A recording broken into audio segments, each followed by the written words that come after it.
All right, hello everyone.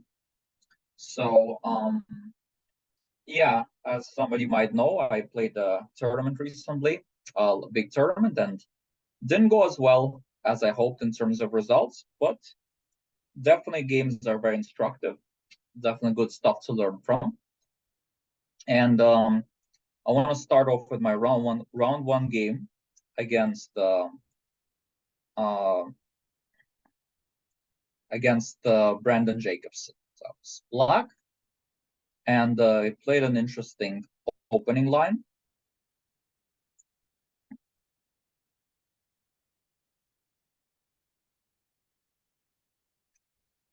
Bishop e2, knight d2, and then dc5. So that's kind of interesting. I haven't really seen this before, although it has been played by a couple of people, but I was a little bit out of theory. And now I have to make an important decision here, white to play. So what should white do? White to play. So the correct idea is knight d6. We want to try to get the bishop pair. Yeah, so a3, b4 is interesting, but then I think a5 and bishop d2 and then a5. Yeah, a4, probably a5. So the correct idea is knight d6, getting the bishop pair. Here I probably should trade the wrong bishop. It turns out that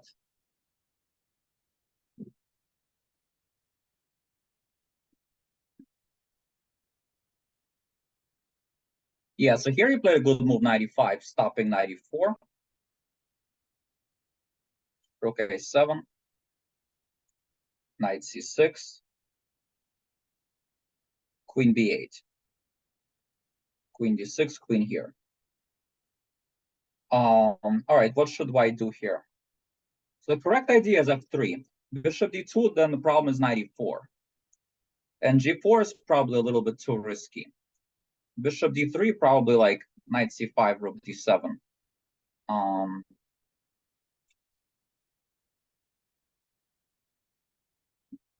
So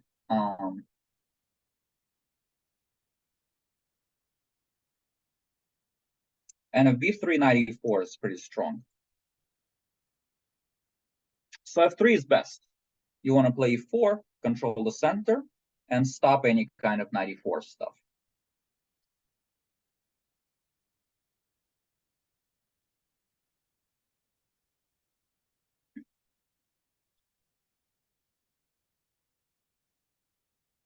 And now he played a pretty good move b4 because I was trying to play e4 myself, but now if I play e4, he'll take,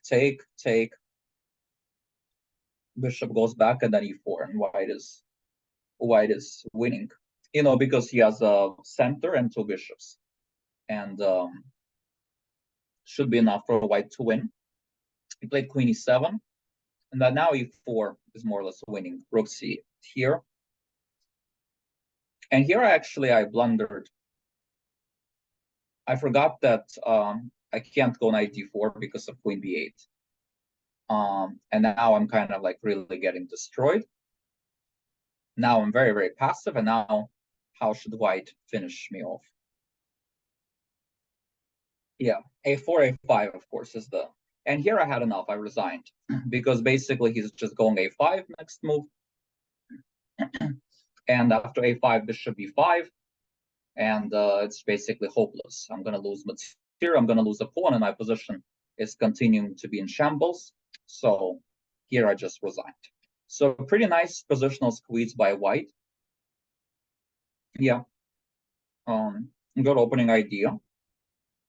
And then just after I made some inaccuracies, he just squeezed me. So pretty tough start.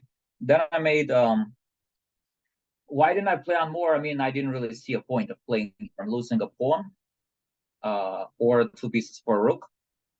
I'm very passive. I don't really have any chances, and I didn't really want to look at this position anymore. And by the way, I checked it after the game with an engine, and it's about +5. So really, it's quite a hopeless position.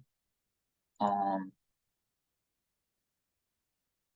against the GM. Okay, the next game, after two relatively quiet draws, I had this game where I was white.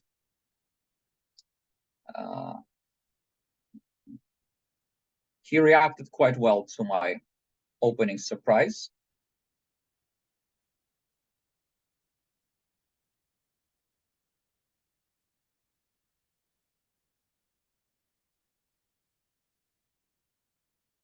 And now he played rook c5, which is a good move.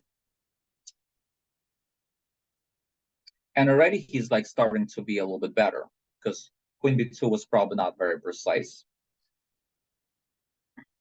And now the question is, what would you do as black here?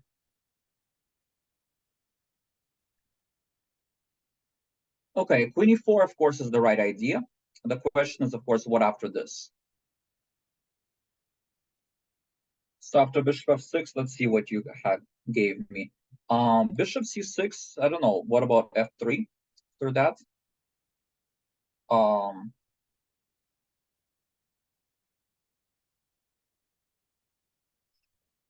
Yeah, so I think I think black wants more than a draw here.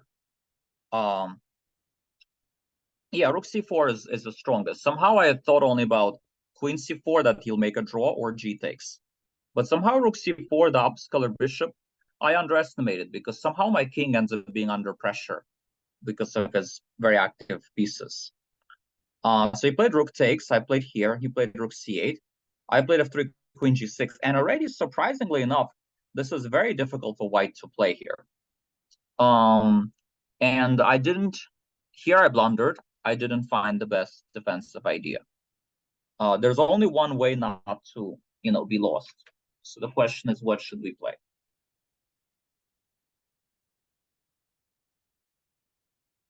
Try to not just give me one move solutions. Try to go a little deeper than just one move solutions.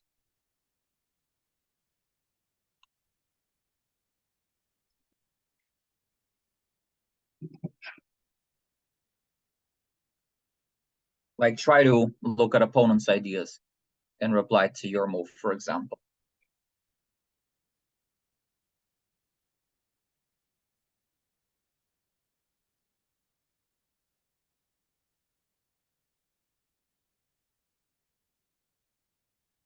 All right, so I see rook a2, I see queen b. Oh, okay, I see rook a d1.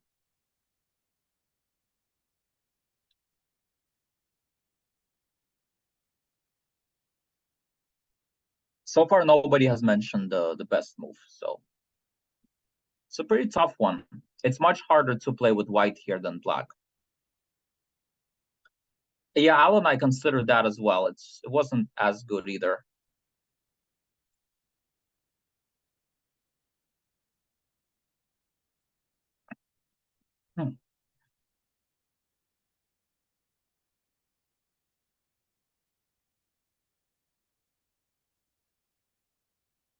Give you guys 2 more minutes. I want to see if anyone could find it. All right, Austin, do you want to talk about your idea?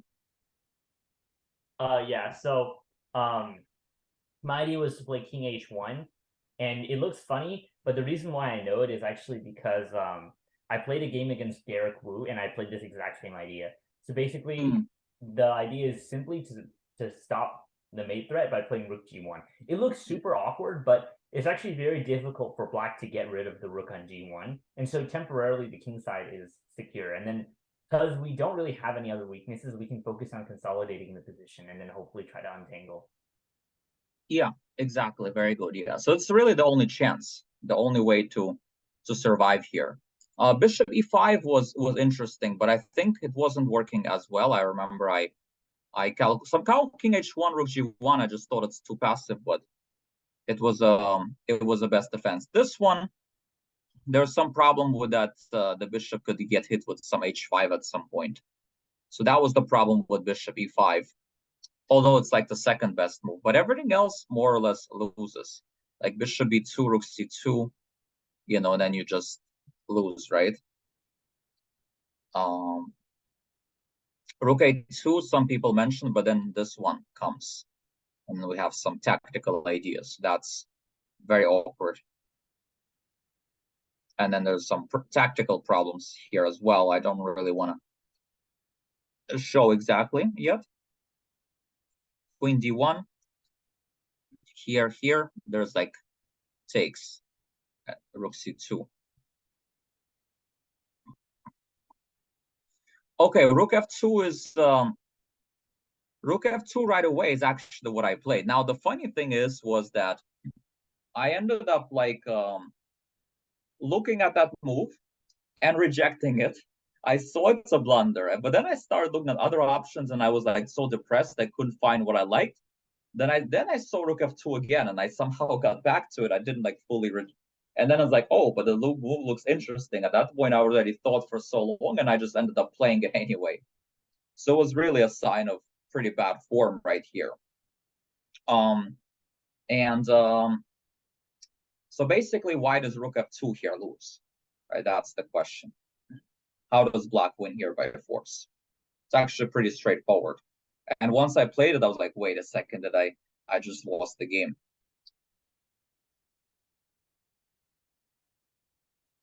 Yes, of course, replay here, here, and then bishop h3. Pretty simple. And again, here I resigned because after queen b2, he goes rook c2, and I'm down a queen for a bishop and a rook. And I mean, I could try to play on a few moves. Okay, against the GM again, it's pretty pointless to play that position. So again, I didn't really feel like playing that, so I just resigned. The next game was also pretty unfortunate. I played with black here against Elshan Muradiabadi. And here he played into this sharp line, which I didn't remember that well. This was actually featured in the last round of when Juna gets late in G. Now I did remember that G5 is an interesting move here. I think and it was in this position, but the problem is I didn't remember very well after that. And here, black should probably play something like G4, but I played Queen C7 first. And once I played Queen C7, I realized that he could actually take this pawn. I thought I'm just going Rook G8, but I somehow missed F4, which is a very important move. And he thought for a long time, but he ended up playing it, unfortunately for me, even though I still have some compensation. But I guess I was a little bit dejected. I tried to bluff a little bit. I tried to make believe I actually sacrificed it, and I played some fast moves, but it didn't work out. I completely did not sense danger. Like I opened up the center, which was just a horrible idea. I thought maybe the king and f8 is not so bad, but it was a very bad evaluation. And here I'm already in a very bad shape. Now, during the game, I was thinking it's still unclear, but it turns out I'm actually already completely lost here. So the question is, what should white play here? Knight takes h7, king e8. King e7 would be more or less the same because of this queen f3 idea, which is very nasty. The queen just x-rays the rook and the knight, and if I go knight b6, he just goes a5. So it's just crushing. So I played here, where ef knight e7, but he played queen f3 first, and now it's queen here, and now it's just lost, and again I resigned.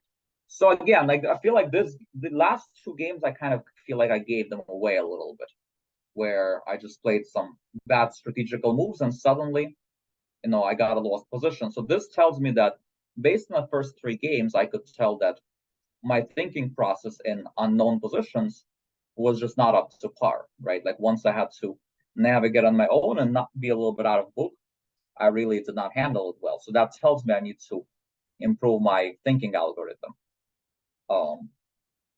And the last game I want to show you, the last game I lost in this tournament was against Andrew Hong. And that game was very interesting. Now, that game I was not too disappointed with because it was a very interesting fight. And he really played very well. He outplayed me. He found some really nice moves. and we're gonna take a look at how it went.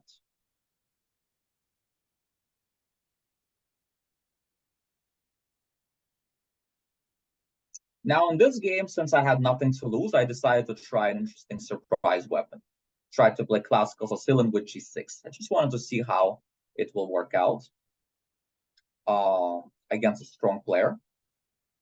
He played one of the best lines. Bishop d5 is very accurate here, followed by knight d2. Like queen d2 is also a big main line, but what he did is very interesting. Now, if white wants to try to play for a draw, he can go knight d4, and black has nothing better than bishop d7. But naturally, Hong wants to win the game with white, so he played knight f4. I played here.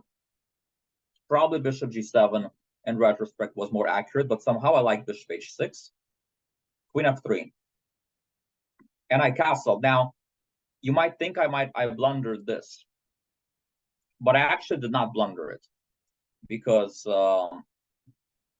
what I had in mind here was to play king g7. Now, my opponent here decided to just castle. He couldn't go here because of knight d4, and then I'm winning c2. But he could have won a pawn like this.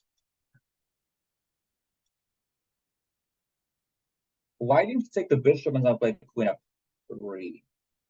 Well, I mean, he could have, but I think queen f3, there's nothing wrong with that move. He took a next move. Yeah, now he could have taken on c6 here, which was very interesting. Queen takes e6. And here was a very interesting moment. Now, my opponent told me after the game that he just intuitively didn't like it. He saw some lines and he didn't like it for him. But there's actually one really strong move that black can play here, which equalizes. If I don't play it, I'm actually worse, which is quite interesting.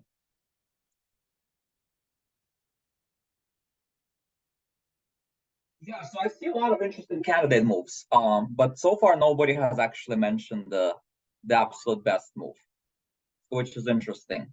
It's a hard move, and when I told my opponent Hong after the game, like 2 days after that I had this move, he was like, "What?"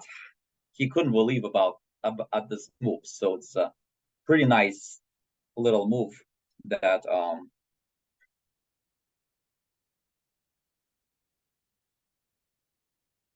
like you guys are basically giving me all the candidate moves that I considered, but not not the best one. Give you guys 2 more minutes to see if anyone could, could find it.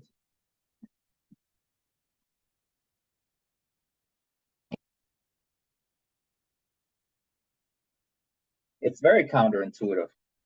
So far, no one gave me, not one person. So it's a little bit, yeah, I guess it's not a very human move. I probably would not have found it during the game.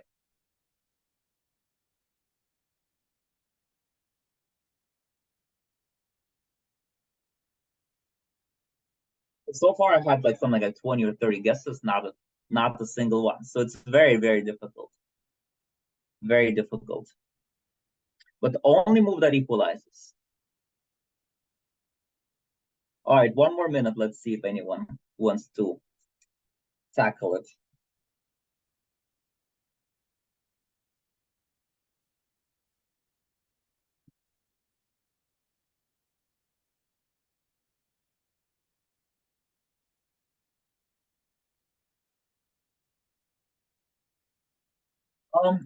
Well, after 1 minute, Arian Gutla just came, so maybe he'll find. Let's see. So we're trying to find a best move for black here. And so far, not a single person found. So it's quite a difficult one.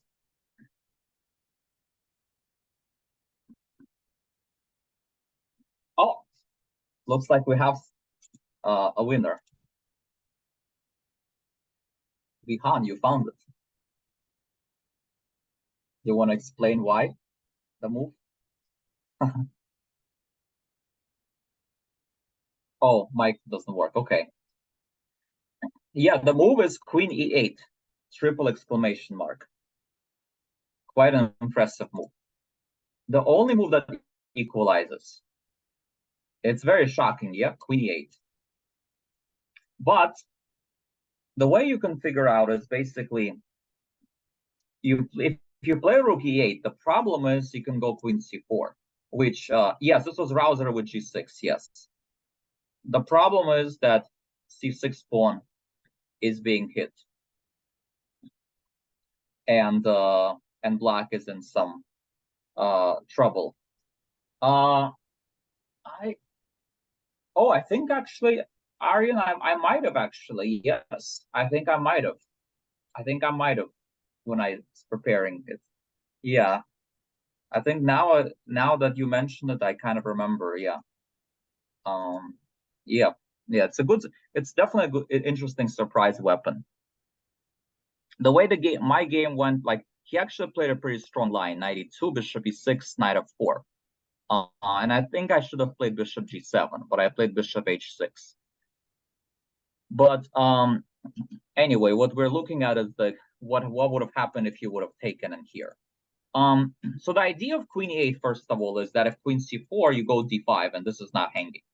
And if I go queen h3 or something, I can go f5. I go here, I can go to b8, or d5 or something like that. So the point is I'm protecting that pawn. And if you trade, then I can take back. And castles, I have this move bishop d2, where I'm able to get the pawn back. So that's kind of the big point here, that I get this this counterplay, and I'm able to equalize. Everything else is worse. Rook e8, queen c4 is worse. F3 after bishop d2. I mean, I guess rook b8, rook b1, yeah. I mean, probably there's some f5. Oh yeah, I mean, I actually have the engine on. 1 second. Oh, that makes things easier. I didn't even notice. Yeah, apparently it's some kind of a draw. Very good counterplay. But okay, yeah, I mean, to find this is quite difficult. Obviously very difficult.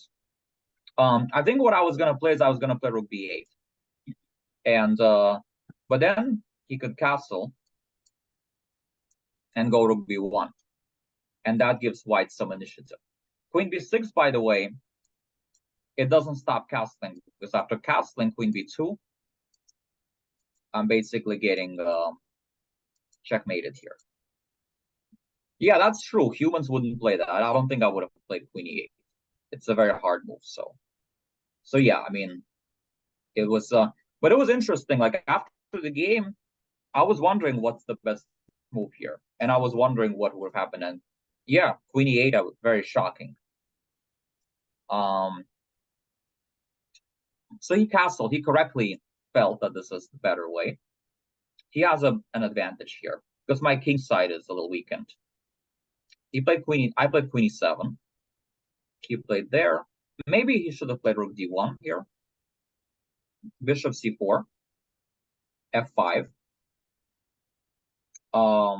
Played rook a d1. And here, question is, what should we play here? Here I played a little imprecise. So far, a lot of people are giving me 95. 95, I don't think it's so strong because just bishop b3 and then f4 is coming. And knight a5 is also possible, but then just bishop a2 and then the knight on a5 is misplaced. Bishop f4 is the move I played. We'll look at that in a little bit. Bishop f4 I thought is the most logical move, but it turned out to be inaccurate.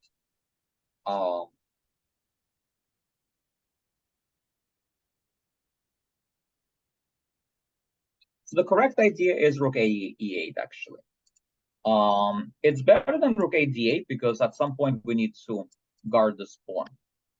So after rook a e8,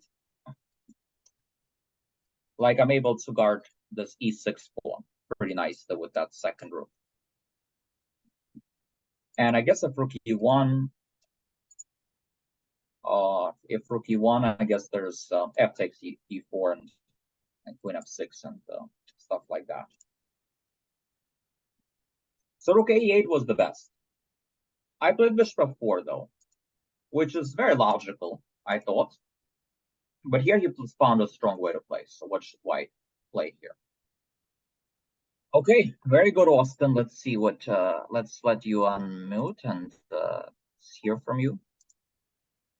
Yeah, so my idea was to play rook e1, and so the idea with bishop f4 to play bishop e5 to block it, but then white can play f4 in order to re-clear that file. And the bishop can go to a few places, but none of them really work. Like if you take the knight, we take back. If the bishop gives the if the bishop gives a check on d4, then the king moves, and black didn't really solve the problem of the e file. And then lastly, if he takes the pawn, then we take on f5, and he gets killed. Yeah. So rook e1 was very strong. Like I think, yeah, if he doesn't play rook e1, I'm completely fine. But yeah, bishop f4 looked very logical. But yeah, rook f1 was just very strong. Like it gave white a very big advantage right away. Like everything else, okay. It's knight e2, bishop e5 is okay. Like queen b3, for example. Oops. There's like knight a5, which is okay. F4, I can even take that. If g3, still bishop e5. And again, ef a lot of you gave me, but then rook f5 threatening rook h5. Suddenly black's getting some good counterplay. So that's why, but rook e1 was very nasty and puts me under heavy pressure. And here I noticed that bishop e5 is met with f4. Now it turned out, nonetheless, I should have still done it. And it turned out I was not that bad, but I was worse. But instead of that, I played the move knight e5, which is a mistake. It's not really obvious that it's a mistake, but it turned out to be a mistake. He played bishop b3. I think the engine found something else. I think it was like saying e takes f5 or something, or some ideas like that as well. Maybe it's not. Yeah, I think it was e takes f5. But okay, bishop b3 is a human move. Still very good for him. And here I played this move rook f6. And I was thinking I'm doing pretty well here somehow. Somehow I'm thinking, well, going here, going there, I have some threats. I was actually thinking maybe he missed it and maybe I have something going here. But then he played this move knight b5, and suddenly I realized that I'm just in trouble. Well, not suddenly, but after thinking for a couple of minutes, I realized I just don't have a great move because he's threatening to take, he's threatening rook e6, queen c3, and it's just quite difficult. Like the best thing I could have done here was play something like this, and if knight d6, I can play something like knight f3 and bishop d6 and play it down a pawn, this endgame, which I didn't really feel like doing, but that would have been the relatively best. But somehow I wanted to keep the tension on the board, and I played knight f7, which I thought is somewhat decent. But it turned out to be a mistake. Knight f7. I felt something off about this move, but I couldn't really find why it's bad. But it turns out that white's already winning here, actually. And it's not even like something like super forcing, but it's just, yeah, position is just very bad somehow. So let's see what you guys give me here. Yeah, I would say this is not a position where a one-move solution is sufficient. I would go deeper here. I mean, this is a deep calculation puzzle, so not a one-move solution here.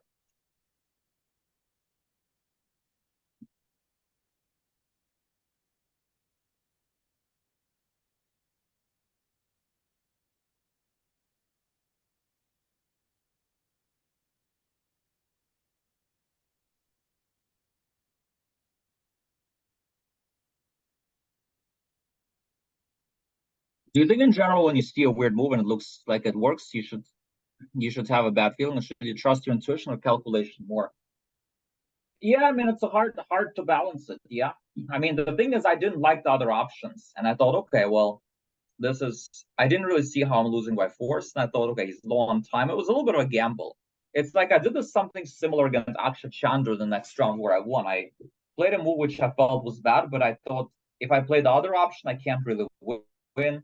My options are kind of it's a very bleak prospect, and I wanted to enjoy the game. I wasn't really playing that much for result anymore. I didn't really want to play a prospectless position without much chances, where I just have to suffer.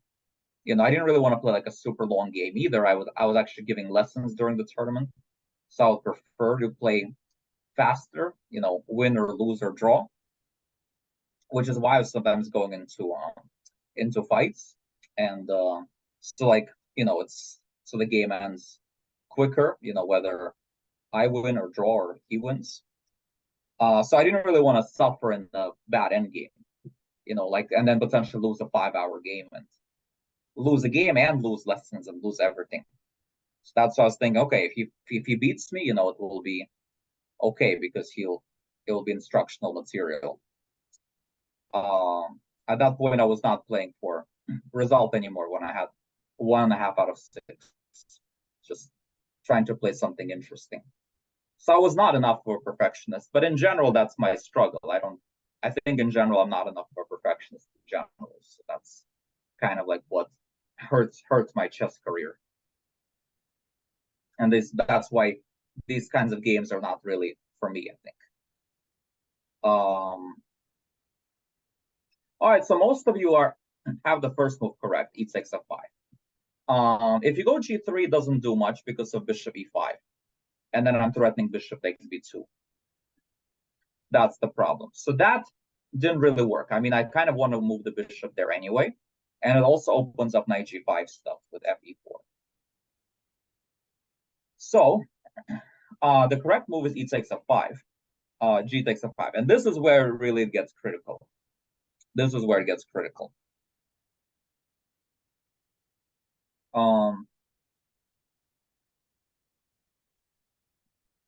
Let's see if anyone found it. So it seems like most of you are going for knight d4, which is basically what I calculated. That's what I assumed he'll play. Do I coach elite group in peace pro chess training? Yeah, at the moment I'm not coaching elite. I'm coaching these other groups, like groups 2 and 3 mostly. But maybe someday I will. But I don't know. I think for elite they have like some coaches who are even more established than me. So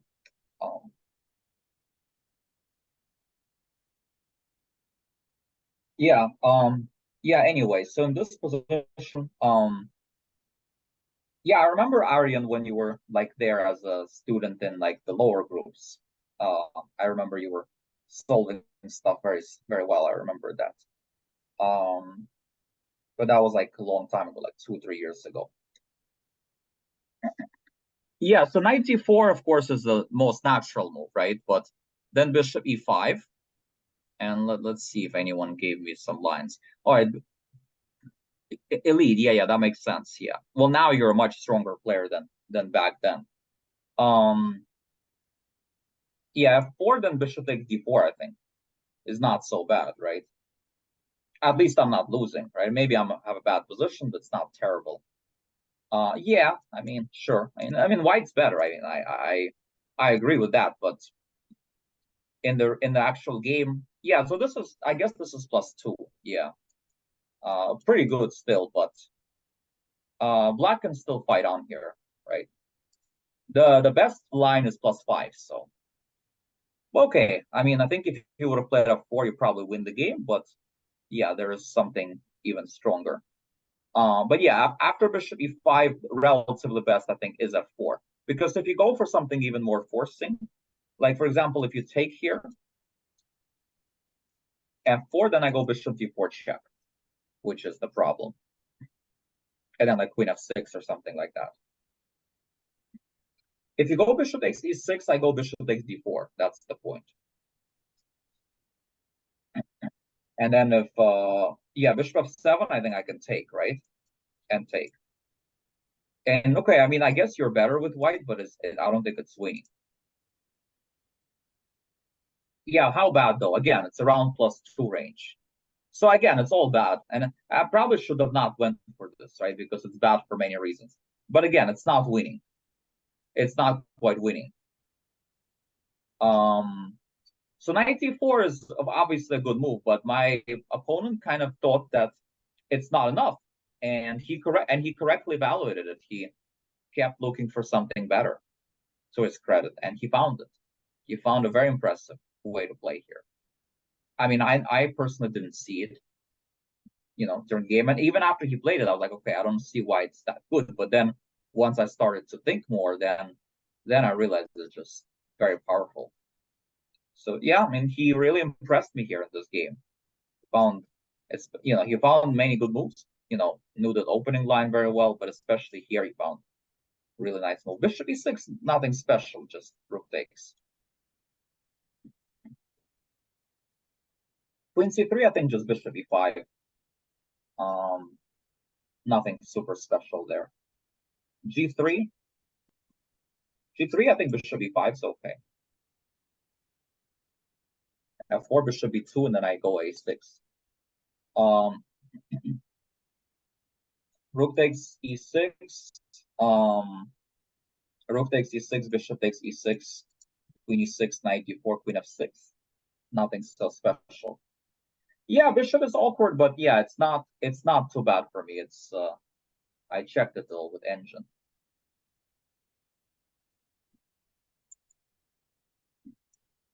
You play c3, yeah? Yeah, I mean, I guess practically speaking, it's also dangerous, but I don't know, like d5, queen c5, maybe it's not terrible. I don't know. I think probably d5, but I mean, I could be wrong.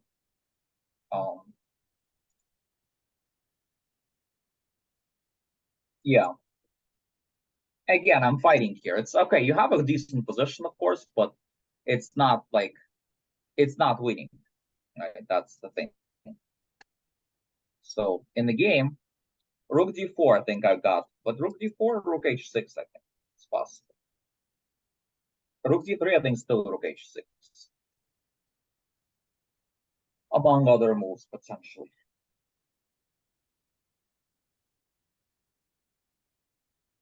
All right. Looks like Alan Morris Suzuki got it. So why don't you go ahead and unmute and talk about it? And Vihan also got it. I want to go queen h4 here because if bishop e5, the idea is to go f4, bishop b2, then c3. The bishop's kind of trapped there, and we have a threat of going like knight d4. Actually, yeah, that's what I thought at first. But then I realized that bishop e5 I couldn't play. Because bishop e6 is even stronger. It's just a free pawn in c. Right, but c3 I think is also pretty decent. But let's see. Yeah, c3 is second best, but yeah, this is the real killer. I mean, I probably would have played up to bishop b2, and maybe I saw bishop e6 later. Who knows? Yeah, and yes, Arian, we can take a look at it later. Let's just finish the game, and we can look at some other lines. So bishop g5 I played. He played queen g3, of course. Now he's threatening f4, h4. I had to play this very ugly move f4, but now I'm killing my bishop, and he still has threats. I mean, rook g6, rook e6. Yeah, he's gonna win at least a pawn. Like, there's also this threat, so it's very bad position. Oh, I see. Yeah, queen g3 is quite strong, although other moves are good too. But yeah, queen g3 is killer. Rook e8, and now I was hoping h4, h5 something. Queen h. I knew I'm already lost, but yeah, he played there. He played there. Played there. I played rook g8, and okay, here he found the tactic that wins. And if queen here, queen h5, and if rook takes, rook f4. So yeah, I played queen takes. He played here, and then I resigned. So that's how the game ended. But looks like Arian, you had a question about earlier moment. Earlier moment was rook d4. But as you could see, queen h4 is something like +5 almost, and then the other moves are significantly less. But rook d4, let's see, rook h6, queen h3, queen c3, bishop e5. But yeah, bishop takes h2 though. You miss bishop takes h2, right? And then bishop e5. Yeah, and then rook h1, yeah. Yeah, so it's a very interesting game, I have to say. Yeah, he played a very new kind of, I played a fresh idea. He knew how to react to it. He figured out the complications pretty well. And yeah, and then he basically finished me off with some flourish tactic. Yeah, so Andrew Hong got a chance to really demonstrate his tactical, power and calculation. Like it's really someone who who worked for. Oh, I see, Aryan. That's interesting. Yeah, so it's kind of interesting how which goes to show why it's like against a guy who is good at calculation, it might be best not to play such lines, yeah, because they that's up their wheelhouse, and they're already pretty good as it is, but they start playing like 2700. So I think to recap, like what can we learn from my tournament? I mean, basically what happened was I was in bad form. I and the reason I'm in bad form is quite simple. Actually, it's not an excuse. It's just what do you call it? It's just the reality. Like I'm coaching much more these days, privately, camps, all that stuff. And when you do that and you don't train as much in your calculation, the calculation muscle becomes not very good, and then you start missing a lot of things.